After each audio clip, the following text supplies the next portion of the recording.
I guess we can start now. Yeah, is that okay? Is everybody ready? Okay. The digestion at full speed, right? Okay. And we can start. So welcome to the session 18 of the Destinations for All 2025. And as you can see, this session is about employment and skills development in accessible tourism. And I must admit we lack a fourth presentation today, but it's not a big deal. You know, I don't want to try not to say that. We just have 3 instead of 4. But to a certain extent, as you have seen, that sometimes the presentations and having 4 people in 1.5 hours becomes a kind of a marathon instead of a speech. It's okay, because we will feel a bit more relaxed, okay, in our work. And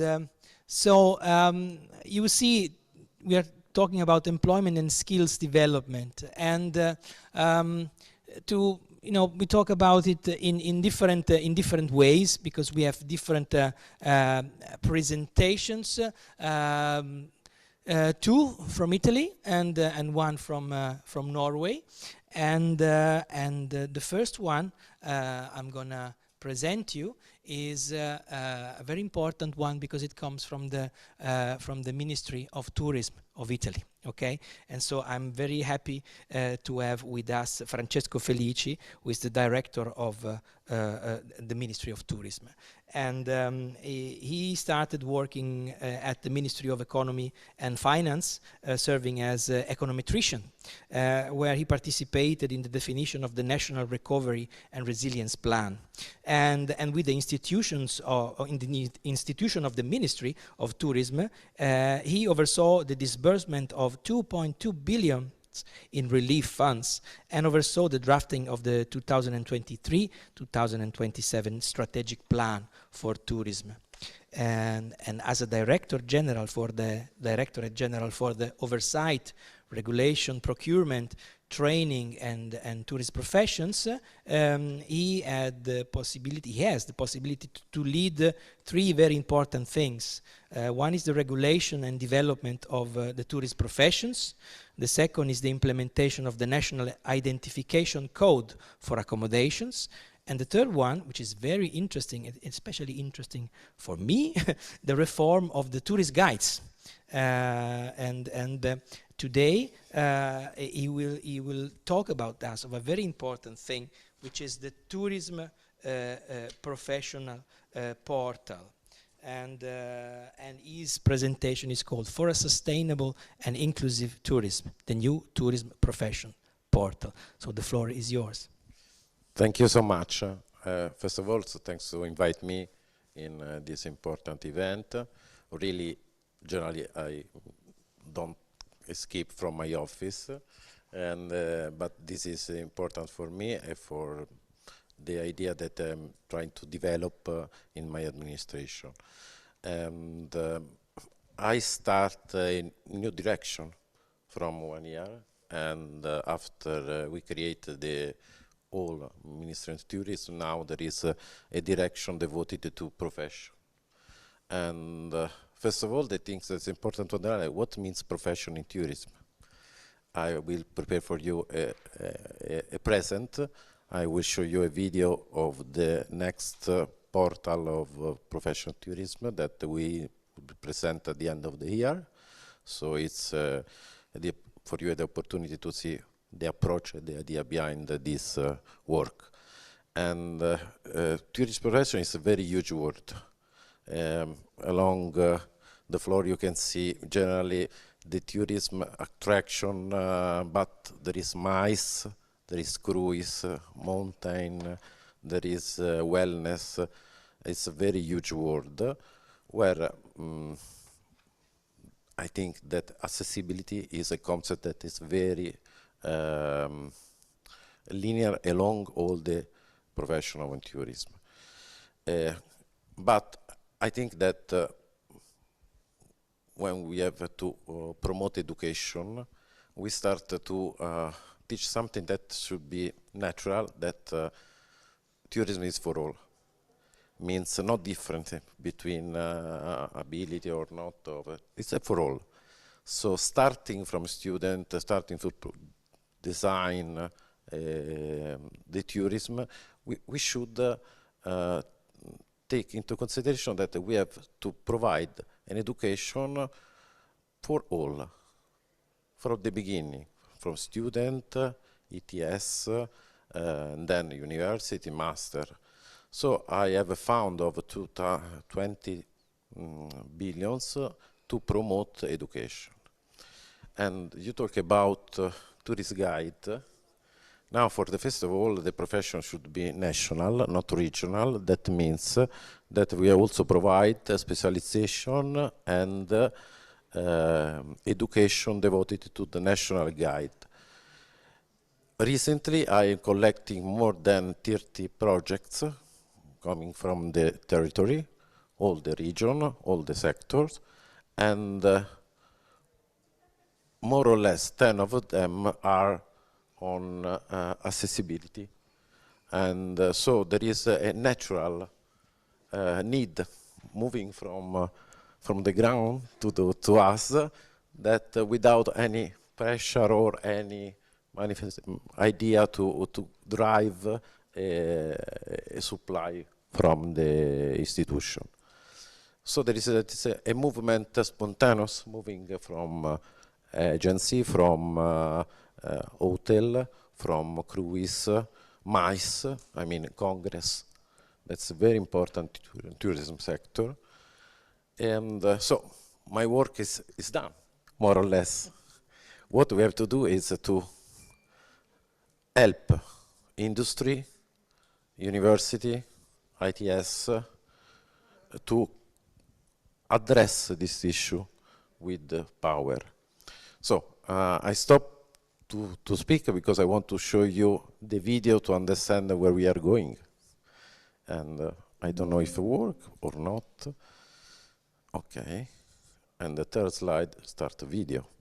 The Ministry of Tourism presents the Tourism Professions Portal, a digital reference point for those already working in the tourism industry or wishing to start a career in it. A service aimed at all tourism professionals, designed to simplify access to training programs, support job market integration, and enhance the skills of those involved. Features designed to save time and ensure transparency. Thematic training courses, filterable by category. Up-to-date public notices, accessible with just a few clicks. Guided procedures for recognizing of foreign qualifications. Digital ID cards and integrated certifications. Customized dashboards for each professional role. The Tourism Professions Portal is an integral part of the Ministry's strategy to protect and promote tourism professions, combat the unauthorized practice of regulated professions, encourage high-level professional training. It is an evolving tool aiming to cover all tourism professions by 2026. The future of tourism starts here. Access the portal and discover the services designed for you. A project by the Ministry of Tourism, developed in collaboration with regional public authorities and leading industry associations. Italy, tourism that brings people together.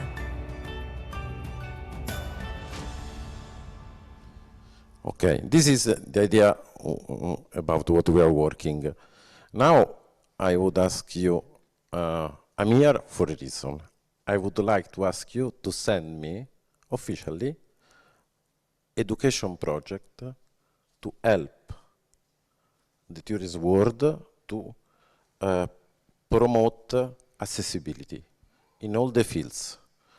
Because I have the issue to approve and promote and sometimes to spend fund to drive this. So now, in this moment, I have this opportunity. But you know really what we need, what is important to learn, to teach, and in which way to organize. So I think that outside there is a world that need to be drive in the right direction. So I ask you formally to help us to drive the change or to reinforce something that is in the pipeline. I don't know if it's the pipeline or not, but now it's time to drive, and we have the opportunity to do. So I would like to come back in Rome with the promise that the audience, the agency, the B2B could send me the project, the education project, to put on the website, to push guide or mice business to spend, to invest in this kind of course promoted by person that has a huge experience, not person that coming from the region or other part that not very in deep side of this problem, this reality. So I want to avoid to provide something that is not strong and to help the operators. So this is my personal hope.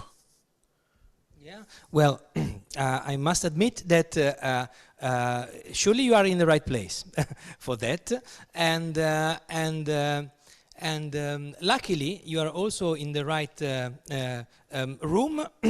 And interestingly enough, you have the right moderator, because because I don't have to be the main actor of this session, but what I can say is that through the work that my organizations, which is the European Network for Accessible Tourism, does since many years, we have the possibility of showing you a lot of material, of training material, but not only, of training curriculum that has been developed in the last years, and not only for the Italian, let's say,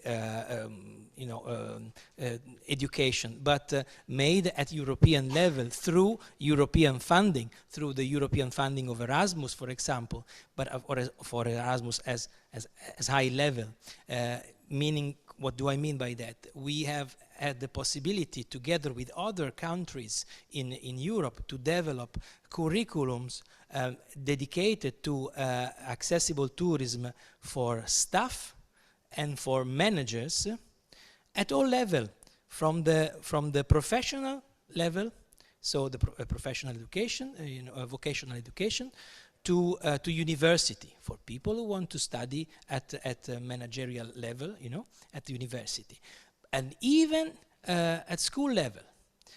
So we have a lot of interesting material which has been done and developed in the last years. It's not something that, naturally we have also developed materials 10, 20, 15 years ago, but maybe it's not that updated, but we have materials that has been developed and also tested, because what happens in European project is that we have the possibility to test piloting where in vocational schools, like the I'm a bit too Italian now, but so maybe the the people want to know a bit more also at European level, but we will come to that. But we have the scuole alberghiere and who had piloted and tested all this curricula, which can really be a good thing. So if the ministry would have the possibility to to take it, to convey it to its portal, or together with the ministry to find a way to let him become not a pilot test or something which is repeated 1, 2, or 3 years and then left, but something which becomes either compulsory or at least an offer, a normal offer of the curriculum to become operators in the tourism sector. That would be fantastic. And it would be also a great example for the rest of Europe, because it is not the case also in the rest of Europe. We have interesting, good examples all around Europe, but we still lack. So we are in good company. the curricula that are comprising, you know, accessibility and inclusion in their courses. We were talking a little bit before the session, and we were saying that why, I mean, accessibility is part of everything. So we shouldn't talk about accessibility, you know, because it's given. Well, it's not the case, actually, and that's why we fight for this since many years. But the interesting thing is we want it to become mainstream. We want it to become a mainstream thing. We don't want to continue fighting because, again, it's not. It's about right. We want those rights to be how can I say, respected. But then it's a great opportunity for a lot of people, for the sector, for the tourist sector, for the citizens, and for the communities. So, but I'm not here to preach. I'm just a moderator. So I think it's the best. You know, you gave me the best you know, opportunity to say that yes, we want to cooperate with you. Okay. I trust you. Okay. So you were going to say something else about your portal? Well, not about your portal, but I think that sometimes these courses could be compulsory. So I think that we have to promote specialization for guide tours. Quindi I think that it's time to create this kind of figure specialization, not between 1 year, but next month. And so hurry up to send something. And I do like, my dream is to create also a skill profession. Each hotel, each should have a manager with these strong competencies about accessibility. Accessibility managers should be, in my view, a figure that should be introduced in all the tourism sectors. I mean, if I have to organize a congress, I engage because I have to face several needs. Moving along this floor, also for myself, I understood that there was different needs. Sometimes outside of my imagination, out of my imagination. So I think that's a manager devoted to this kind of need, and also providing solution, keeping contact with B2B enterprises that do this work. And I think that I come back in my administration learning something that I will use the next days when I will check all the projects I received, and also to provocate the market to provide something. And I have only to thank you to invite me, because it's opened my mind. It's opened my mind, but now it's more open than well, thank you so much. Well, thank you very much, and thank you for that, for what you say.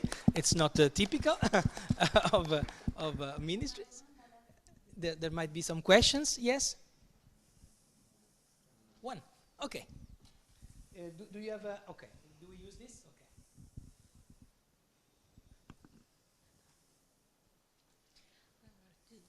Posso parlare in italiano?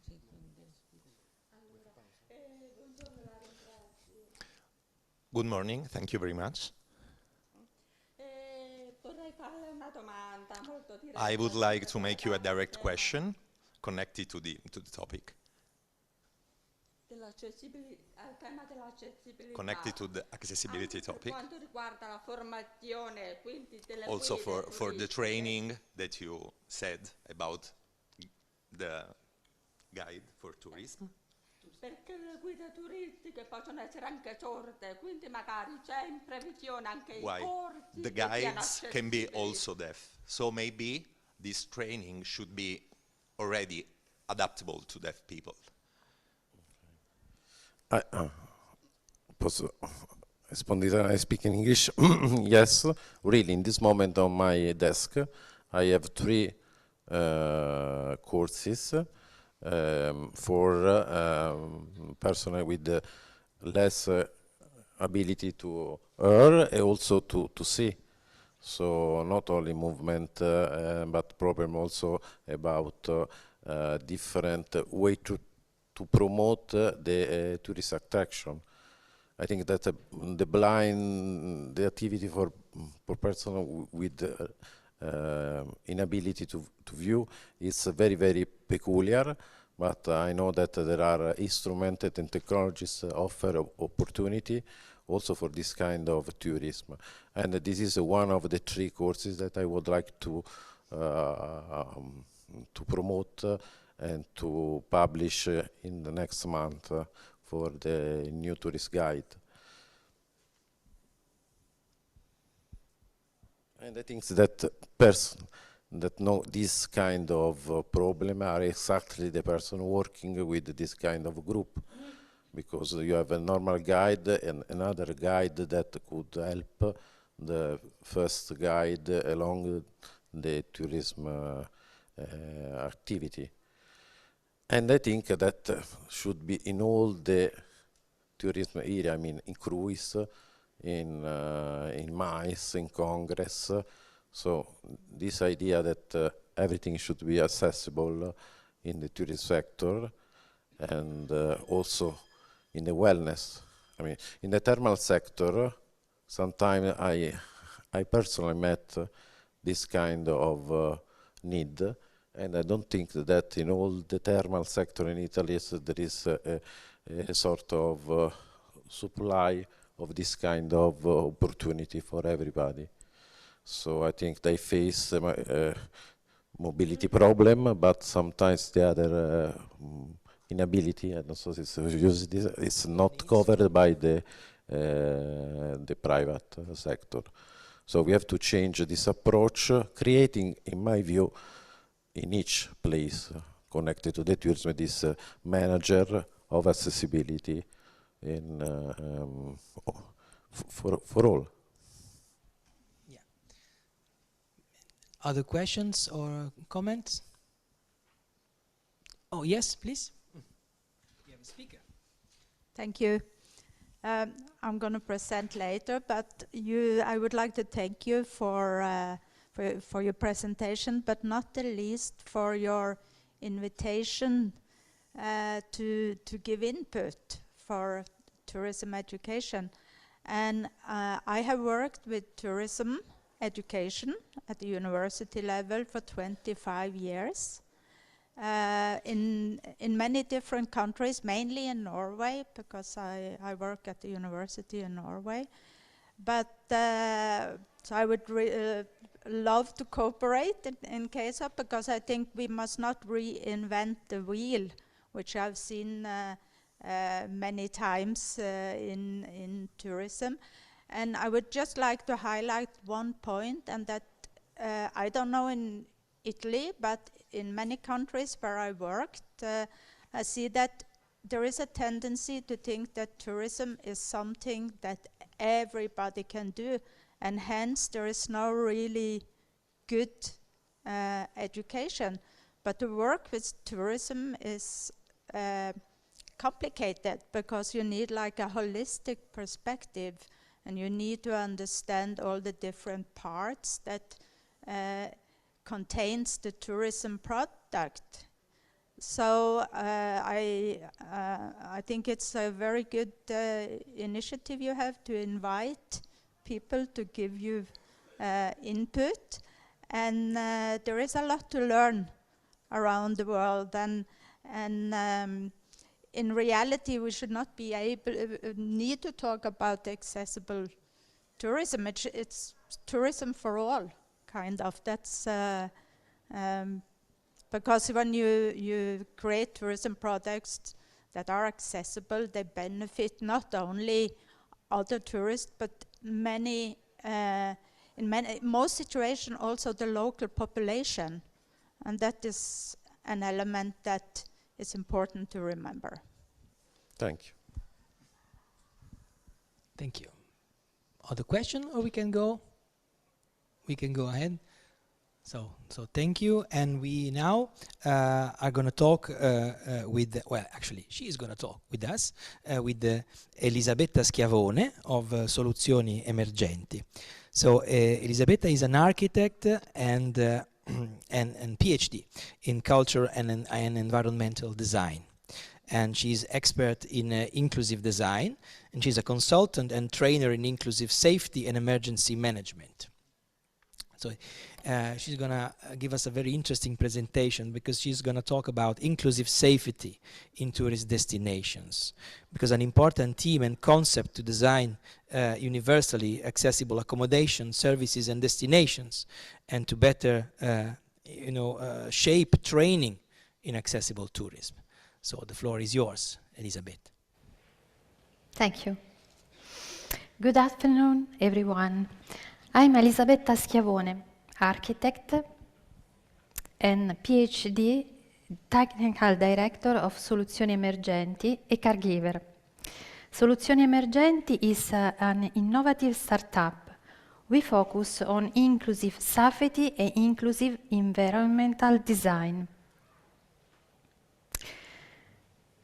Our professionals have been working in this field for over 25 years. We support public and private organizations in creating and upgrading safe and inclusive environments. We combine inclusion and accessibility with health and safety, both in workplace and in urban context. Regarding development, we contributed to the drafting of accessibility plans for physical, sensory, and cognitive barriers in cultural institutions and heritage sites. These plans were part of a national strategy by the Ministry of Culture to improve access to museums, archaeological parks, archives, and libraries, key cultural attraction in our tourist destination. Inside the place, too, we applied our safety approach, which considered the variety and variability of need and ways in which people, visitors, and workers experience them. From this experience, I want to ask, can a tourist destination be considered for all if we don't have considered everyone's safety? Safety, like accessibility, affects all aspects of the tourist destination, from transportation to accommodation, cultural venues, sport facilities, commercial and restaurant activities, and all tourist-oriented experience. These included everyday safety and emergency response, climate events, fires, natural disaster, and accident, because safety doesn't go on holiday, it travels with us. Another reflection: have you ever considered the tourist as a vulnerable subject as such? A study on climate change focused attention on topic of bioclimatic stress caused by heat waves in cities. High temperatures, sometimes combined with increased humidity, strong solar radiation, and lack of ventilation, expose to risk especially people with chronic disease, but also children, older adults, pregnant women, and people with disabilities. Tourists and event participation were also identified as vulnerable group due to their great exposure to heat while visiting cities, monuments, and attending concerts and festivals outdoors. Are health and safety aspects that tourist destinations must consider in the design and upgrading of place, service, and emergency plans. Even itineraries, experience, and activity must consider bioclimatic conditions alongside accessibility aspects. Also, are the various disaster risks in different areas that tourists don't know, They don't know the measure on prevention and response by civil protection plans. More, hotel, beach resort, theaters, and attraction that offer inclusive experience, they will be able to managing the needs of guests with disability in emergency. The way we design and organize safety make a difference. At Soluzioni Emergenti, we create the manifesto of inclusive safety to explain your vision. Today, I propose the adoption of the 70 principle of inclusive safety as a common framework to achieve safe destination for all in 7 steps. The first step is a shift in perspective from the safety of place to the safety of people. People become key lens through which we read environment, service, and function. Autonomy becomes an indicator of both everyday safety and emergency safety. The second step reminds us that safety is a right for all, as also stated in Article 11 of the CRPD, a right that requires accessibility and participation, also organization measures and emergency procedures. Accessibility can be considered the key to safety in use, as inaccessible place, equipment, device, and information can cause accident. But how can we ensure everyone's safety? The third principle proposes that safety for all must be designed for each person, considering the specific need for human diversity, individuals, groups, families, and the different role people take in the different contexts, activity, and emergency. Barrier to use, to autonomy, to participation can turn into danger to compromise safety everywhere. The first step invites us not to confuse inclusive safety with inclusive rescue. They are two different aspects to safety, both essential but not the same. This teaching belongs baggage built of my collaboration with the National Fire Brigade Corps as a member of the Observatory on Safety and Rescue for People with Specific Needs. The lessons learned were shared internationally, including at the European Forum for Disaster Risk Reduction in Lisbon in 2021. Inclusive safety is an important theme in international debate. The Sendai Framework for Disaster Risk Reduction 2015-2030 highlighted how the disaster impacts is unequal for the different groups, and the people with disability is more vulnerable. The first step called the responsibility of as professionals, together with tourism operator and all those who work to create destination for all, because inclusive safety begins with design. Design of place, building, attraction, service, information, and experience. Just like accessibility, safety must become a core ingredient of our recipe for destination for all. In sixth step, a topic that I care a lot about, sharing responsibility. Safety not most for specialists.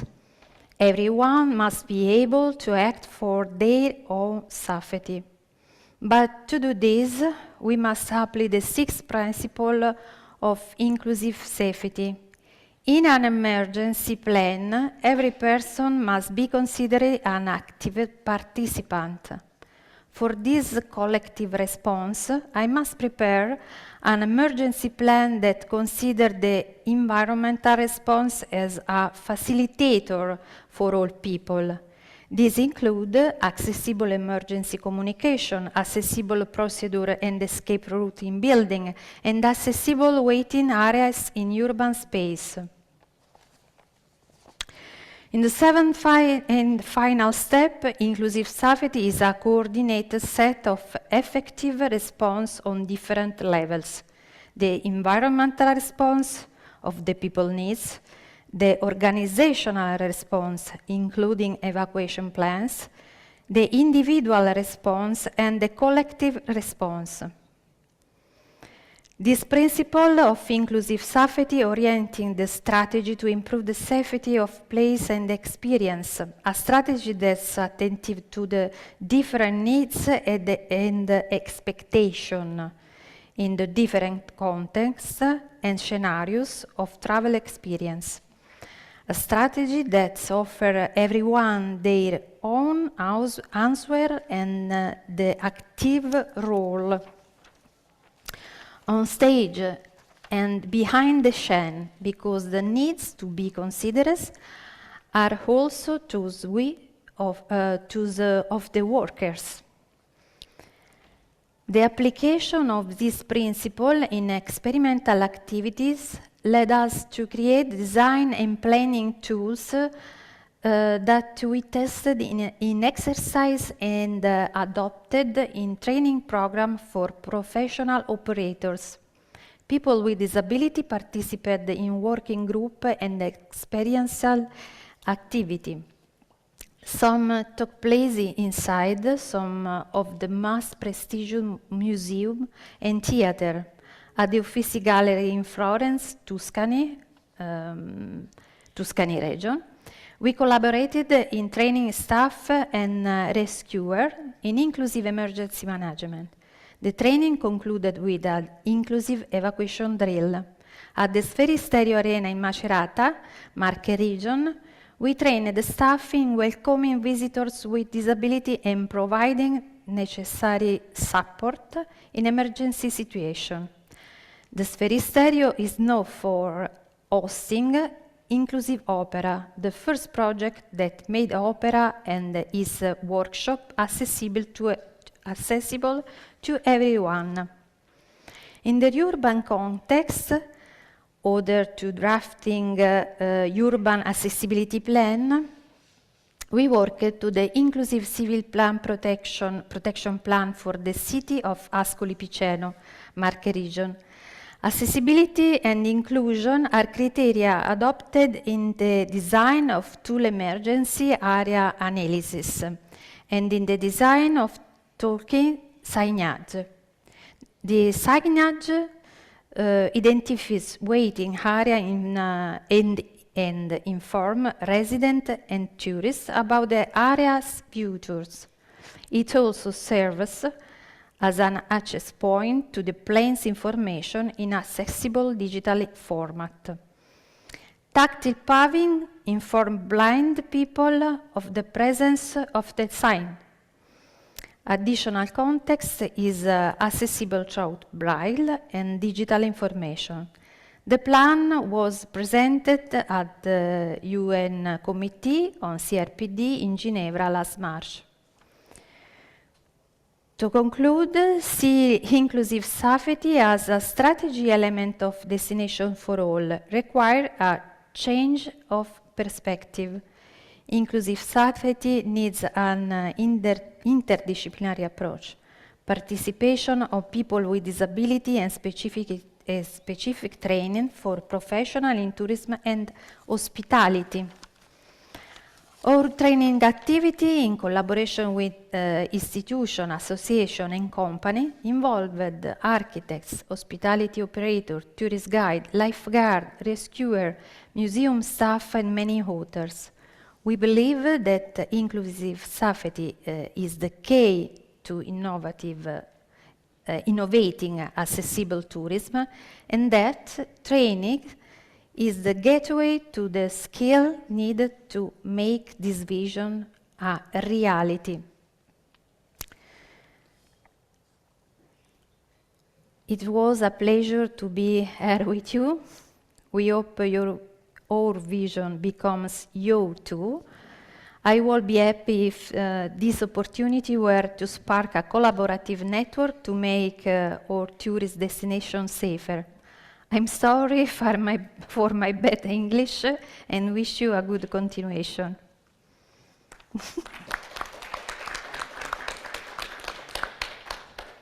So thank you very much. It's quite interesting as you put at the forefront the fact that that safety is so important naturally, and quite often not very well taken into consideration in cases, and especially in tourism environments, etc.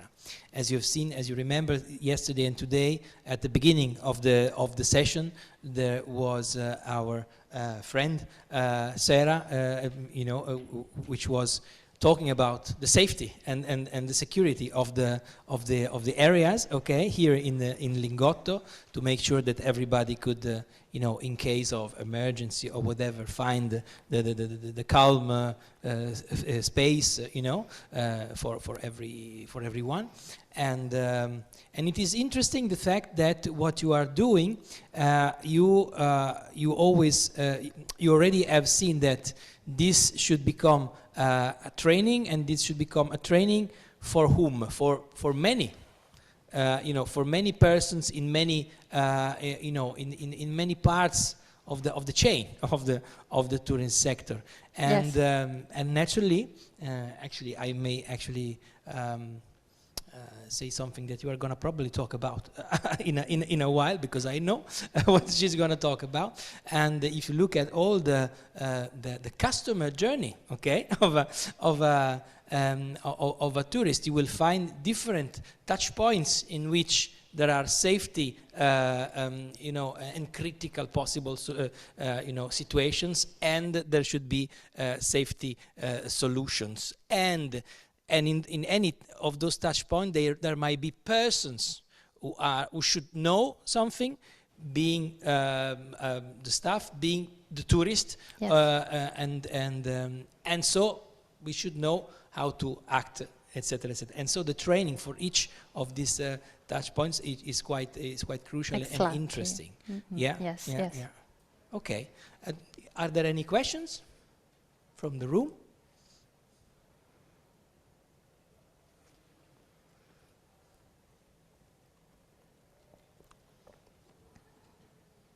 No, it seems you were very clear, very clear what you said. And in fact, yes, I think your presentation was perfectly clear, at least to me.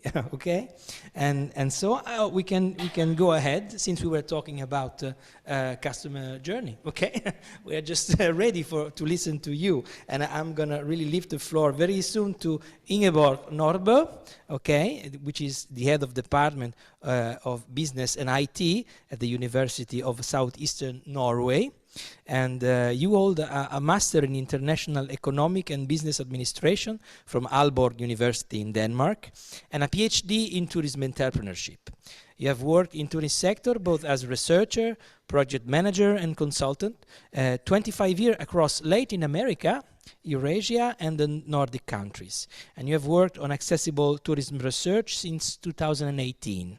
And you have authored several articles, reports, and book chapters on tourism. So you are going to talk to us about a customer journey model, an essential tool for developing sustainable tourism destinations. The floor is yours. Thank you. Yes, welcome everybody to my presentations. I'm happy to see you here. I'm going to talk, as you said, about the research project, or two research projects that I've been involved in. This is work in progress, as we say in research. So we are, and I am, because I have colleagues with me here in this conference as well, very interested if you have any input to give after or during the presentation about our research. I want to present a little bit about the background. As I said, my presentation is based on 2 research projects. One called Opplevelser for alle, or Experiences for All, which started in 2018, and then the Access Tour project. They are both conducted in Norway, and the source or the data for my presentation are 27 in-depth interviews with people with different types of impairment or disabilities, and a national survey consisting of 349 answers. The disabilities covered are mobility, visual, hearing, cognitive, and also multiple disabilities. And some of the results show that people with this, in the survey, they travel on an average 3 to 5 trips a year, and they often travel together with family, friends, and just like everybody else that travel.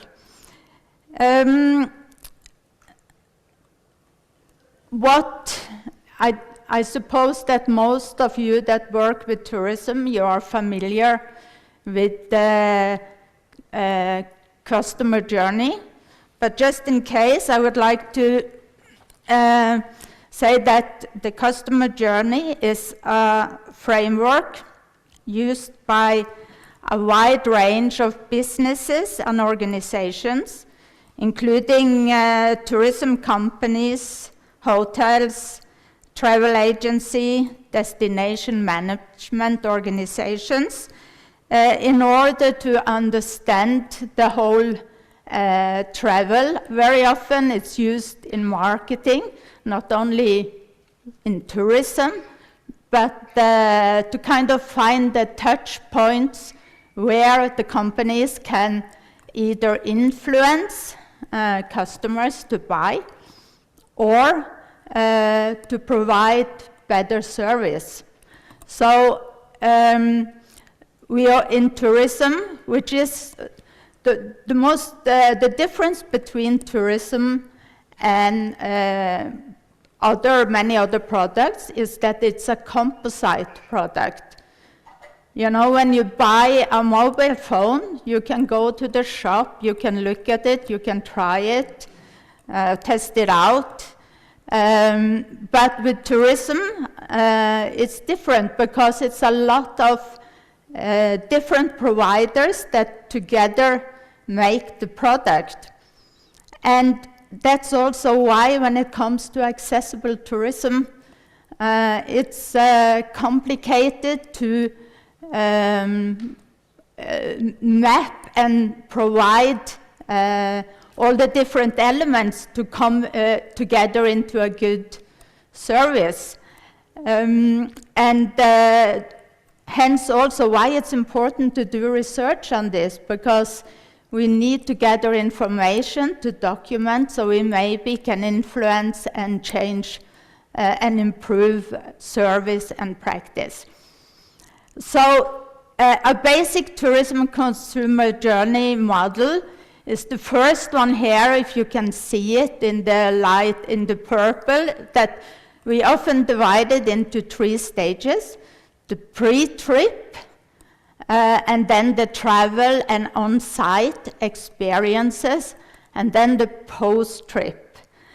And if you see, I've used AI to help with these images, and as you can see, it should say pre-trip, planning and research, but this is why we always have to be careful with the use of AI anyway. But so 3 main phases, you know, before you travel, where you are looking and getting inspiration and so on. when you travel to and from the destination, and when you are living the experiences, and then the post-trip where you share the experiences with others. In this research, or in these research projects, which I'm going to share some of the findings, we have used the customer model of Innovation Norway, and it's a simple version of that is the one I'm presenting here. That's like divided into 5 phases. It's inspiration, planning, the booking, the experience, and the sharing.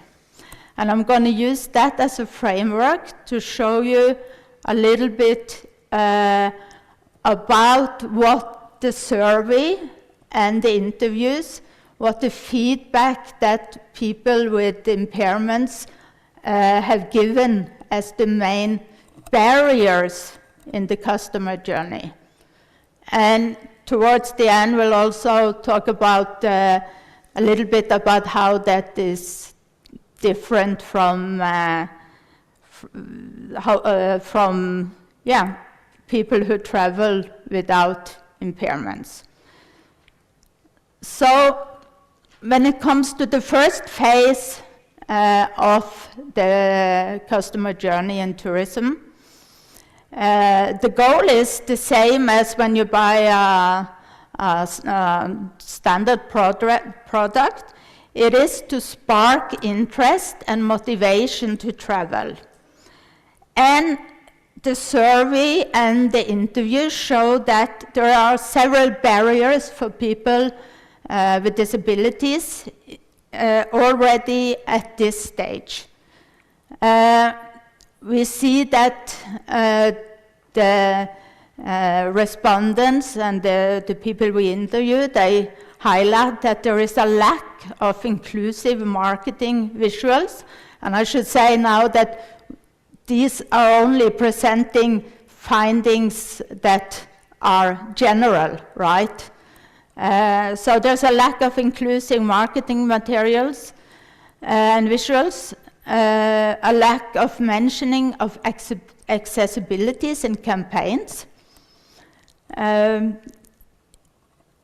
also that the destination that people want to travel to, they rarely highlight universal design or adapted activities. One of the interviews quotes that was pretty common was that, you know, I want to see destinations showing accessibility, not just beaches. When it comes to the planning, the goal is to collect information and plan the trip. And we see that also there were several barriers, missing or unreliable accessibility details online. I think that these are findings that for many of you maybe are common or natural. And that also there is no standardized info on transport, accommodation, or activities, which also makes planning difficult. And it provides also like a lot of extra time spent and stress verifying details. And this was very often reported. And also a finding is that it's very difficult to find information on nature and cultural experiences. And the interviews and also the survey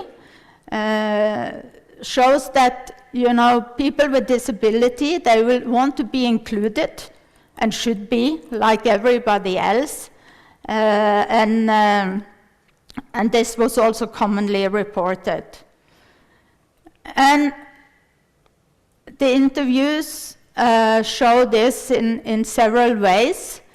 And people with disability, they spend a lot of time to call and check everything because they cannot trust the information which is out there, and it's often wrong.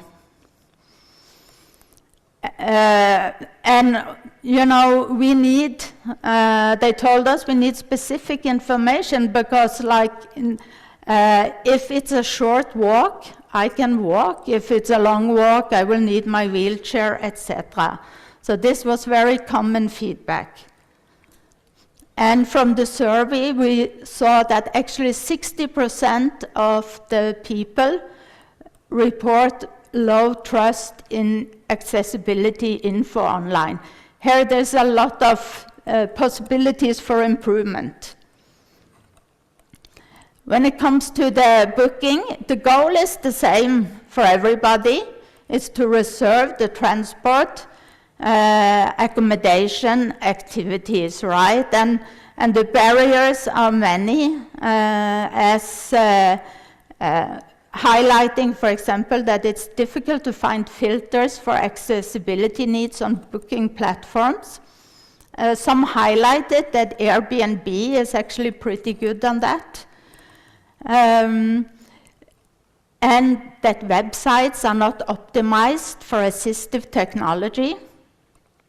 And again, we know that us who have worked with accessible tourism for a while, but the companies and the service providers, the hotels, I think the main problem we are facing when it comes to really create a tourism which is inclusive for all is ignorance, ignorance in the lack of knowledge, right? That's the biggest barrier. And again, the dependence on phone calls for confirmation. You know, you have to call and check everything every time because you cannot trust information which is out there. So the lack of, how to put it, accessible information or correct information is one of the biggest issues. And also, lack of clear options for assistance or adapted rooms. So again, this is confirmed, you know, through the quotes from the interviews, through the insight from the survey, that, like here, I never book online, I call because I need to be sure. And the survey also shows that actually a lot, or several, 30% of the respondents have avoided to travel due to the complexity of booking. When it comes to the experience, which is to enjoy the trip and activities, there's also a lot of challenges related to transportation. Buses and trains were reported to often be inaccessible. Lack of adapted facilities like toilets, ramps, seating, hearing device, etc.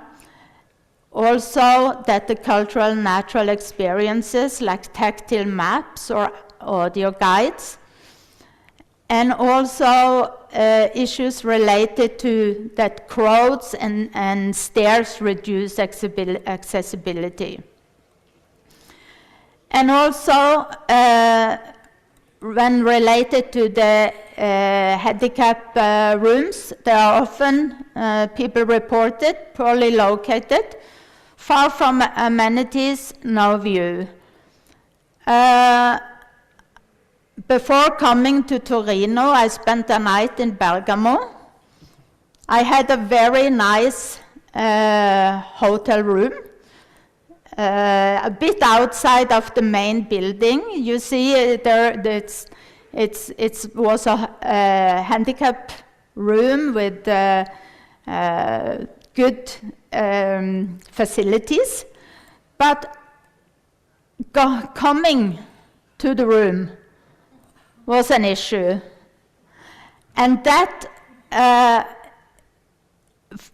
that is something that was reported a lot, you know. We heard stories, several stories about people that had to sleep in the reception because the handicap room was not accessible after all, or that, like here, that they could not reach the reception because of the gravel, that you could not roll your wheelchair through, or also issues of like putting a table in front of the window of the handicap room, so you could not close the curtain or not reach the light or things like that. And this hotel here promotes, of course, that they have handicap rooms, but to get to them is maybe an issue. When it comes to experience, the interview quotes showed this kind of experiences now. People often felt left out or even discriminated because they could not be included, could not participate equally like others. And also the survey showed that actually 45% had missed activities they would have liked to participate in because poor adaptation.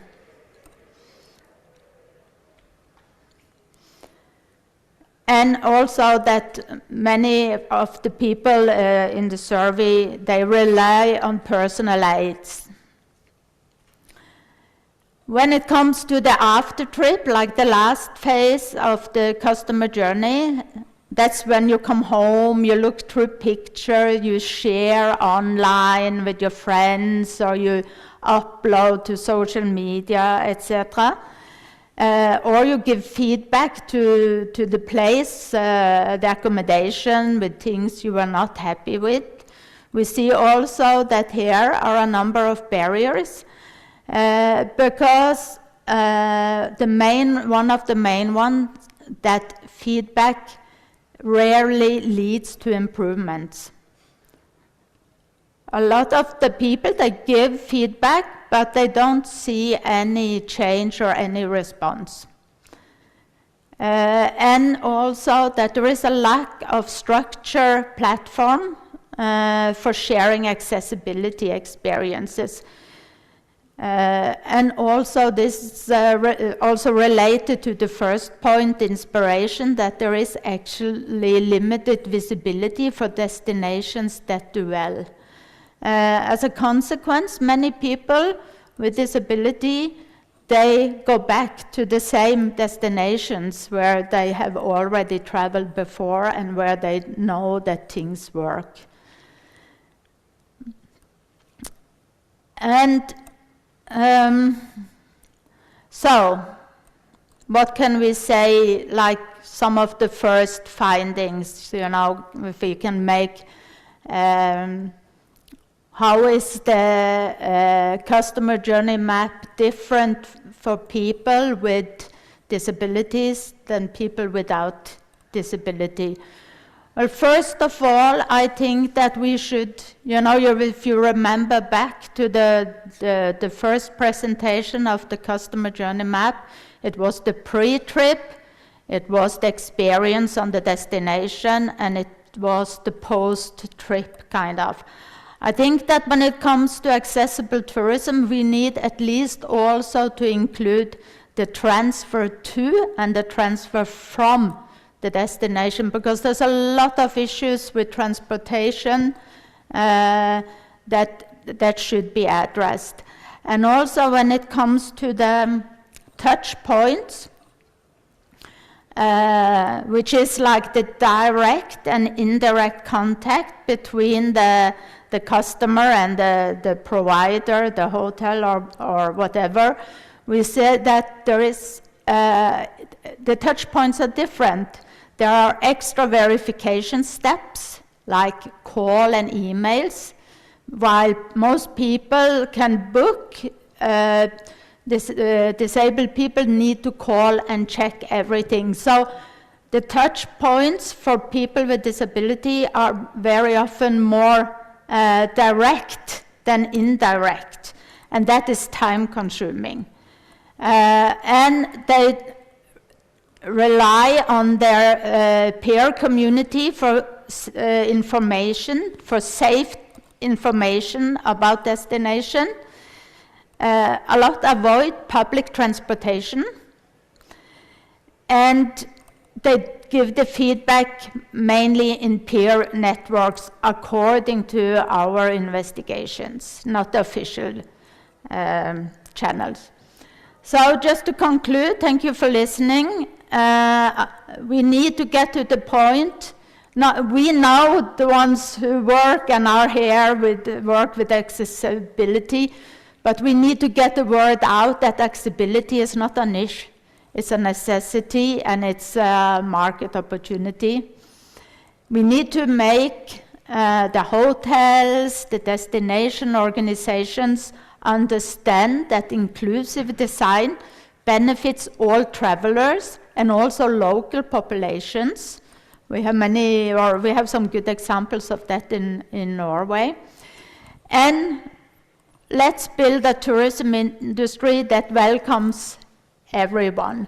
I have a colleague in the university, and he works with universal design, and he talks about situational disability, that we are all disabled in some moment. It depends the situation. You know, he used a very simple example. He says that as a Norwegian, when it's winter, you go outside, you need to put gloves.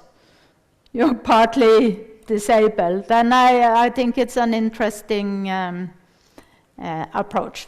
And now I guess my time is out, so thank you for listening.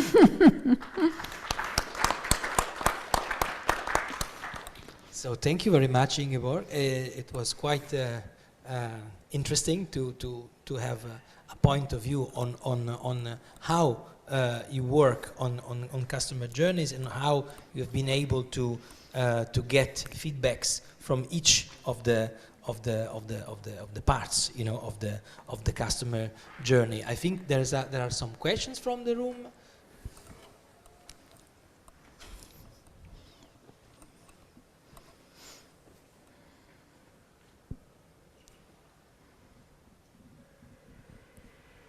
Yeah, thank you very much for your presentation. I'm really glad to see someone who worked on similar project to me really do a presentation on the stage.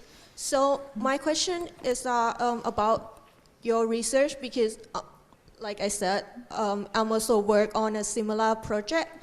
So from my understanding, study related to accessibility often focus heavily on the customer side.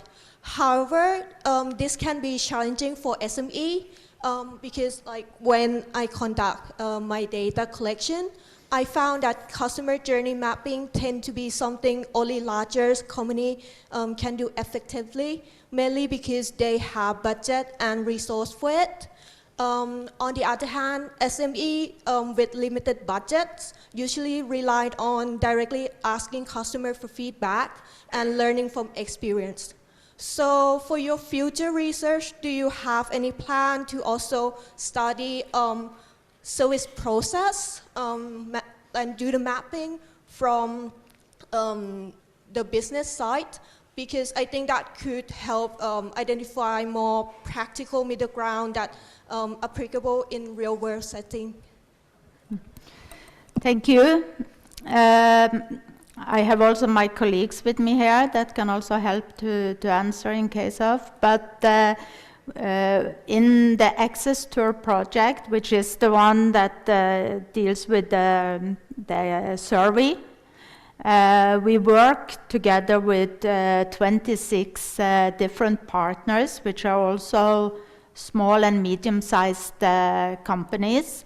And I think that the customer journey is a tool that is usable no matter the size. We are also creating the size of the company. I mean, we're also creating or have been creating a mapping tool to help the companies to use the customer journey model to plan their products. Especially we've been working with companies, small companies in rural areas to facilitate nature-based experiences for people with disabilities. So I think that it's a tool that you can use no matter the size of the company. You just have to know how the tool works. You know, you can plan the different steps and the services accordingly.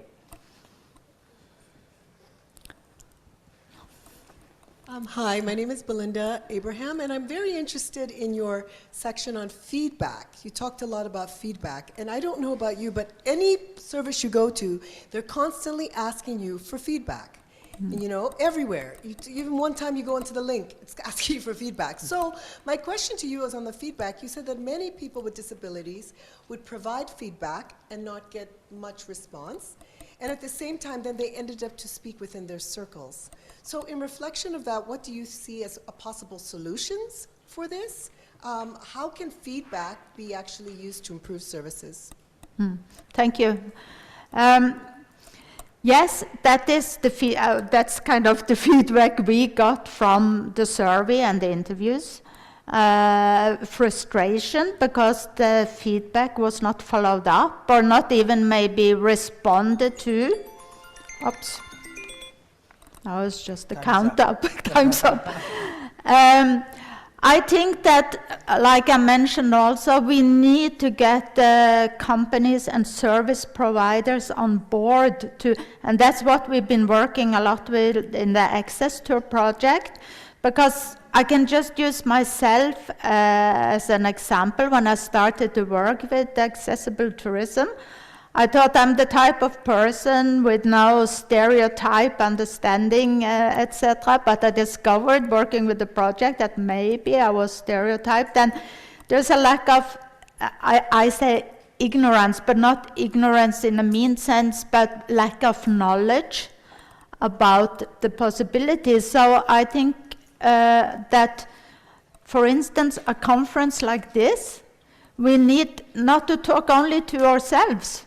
You know, we need to get here we have the Minister of Tourism of Italy with us.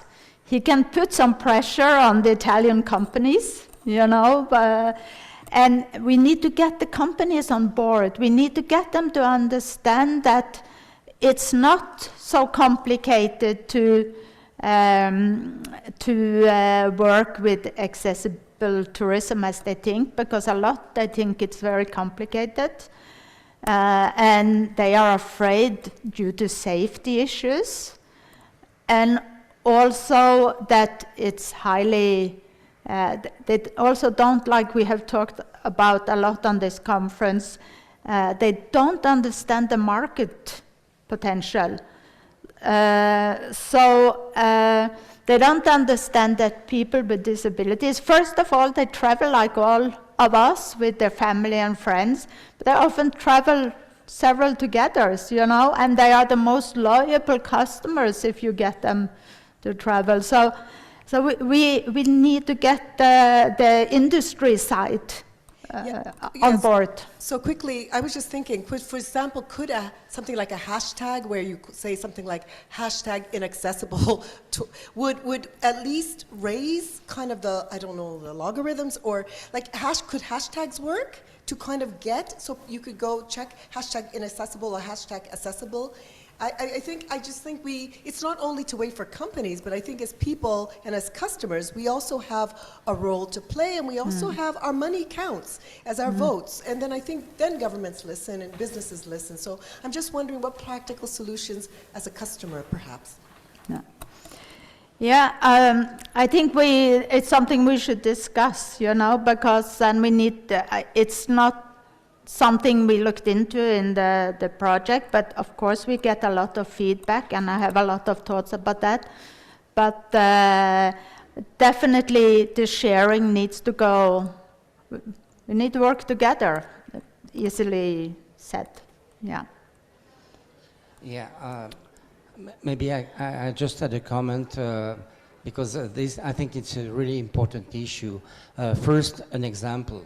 I've been 3 times in the same accessible room in a hotel in Brussels, 3 times in 5 years.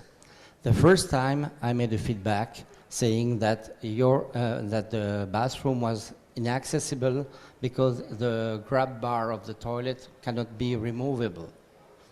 They said, we will take care of that. The second time, it was exactly the same. They haven't changed anything. The first time, exactly the same. They haven't changed. So feedback don't work. It's clear.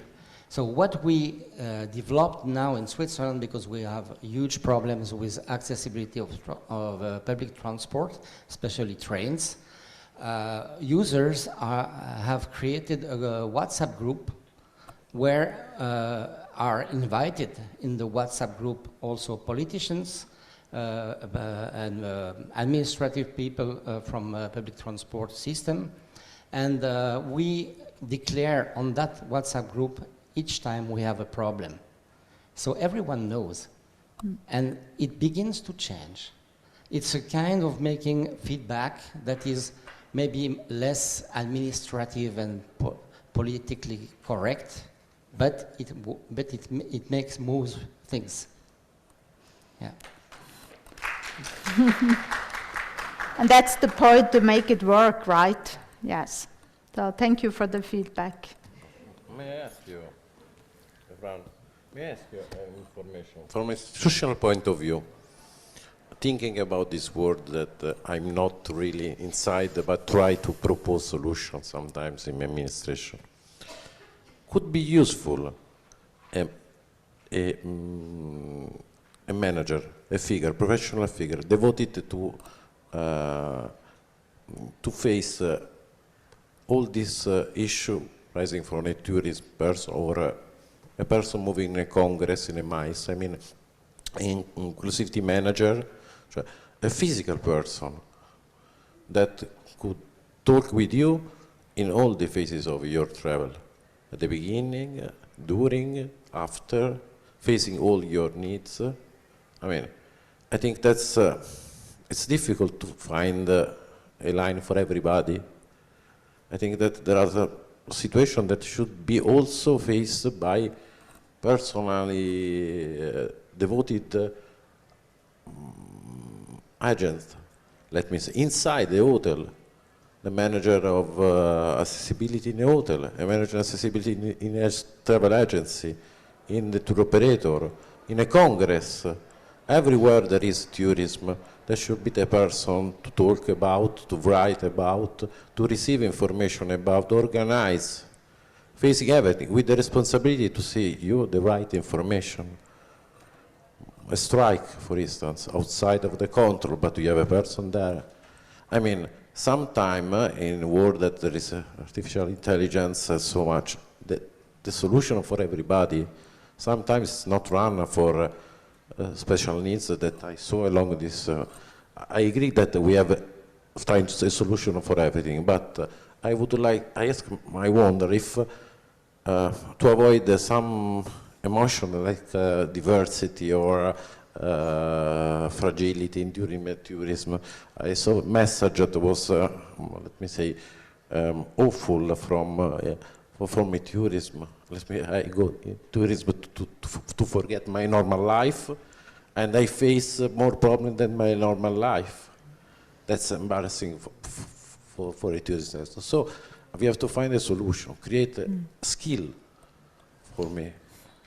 Yeah, I fully agree. It's a bit what we call in Switzerland an ombudsman for disability question, but there are 2 conditions on that. I mean, the first one is that this ombudsman has to be particularly well trained to understand the special needs.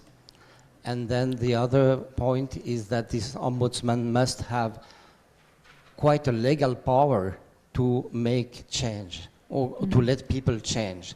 Because an ombudsman that will just have a voice and say, hey, we have to change something, but nobody here is not useful.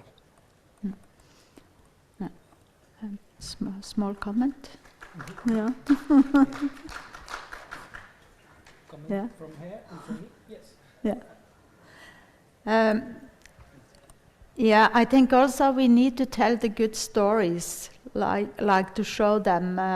In Norway, Karin and Cato presented in the project a park and a universal designed park that was built, and it has become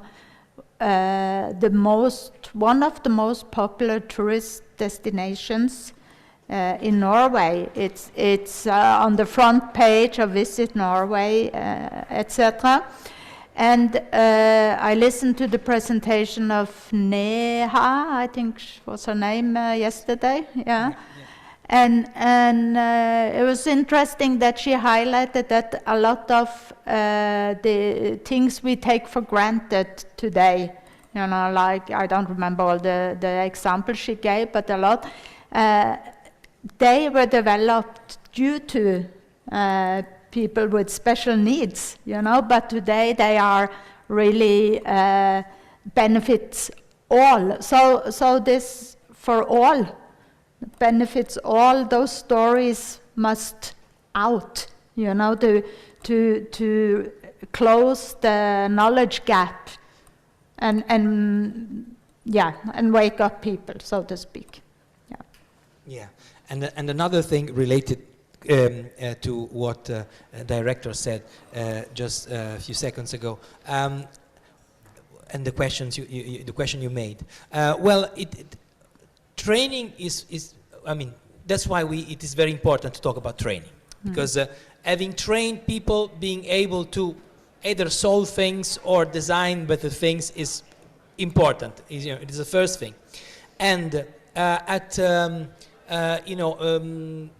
national level, you can have a minister of disability, for example, you know, and at local level, you can have disability managers for municipalities, or you can have ombudsmen on disability.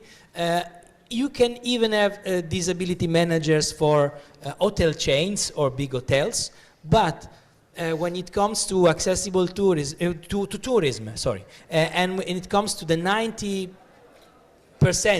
and more of the people working in the sector who represent small and micro enterprises, the disability manager should be the owner of a restaurant or of a little hotel. So that's why training is so important, because everyone in the chain should be aware and prepared to cater for the needs of everyone, okay, and being able to understand every situation. Naturally, each one depending on its responsibilities, you know, his own responsibility, and that's why we link training to employment, and we were so happy to have you with us in the session. Sometimes, not for reason, I would like to tell just a thing about agency, travel agency. There is a profession that is the director of agency that should be outside the agency and could have more than 3-5 agencies, because should drive a sort of behavior of the agency, rules, etc. So it's not to, it could be an idea to create this professionality, this a manager not for disability but for accessibility horizontally, and why not to try to force also the hospitality sector to engage this manager that could have a portfolio to address the right suggestion, because should have a personal approach that should have different problems, different needs, different hotel.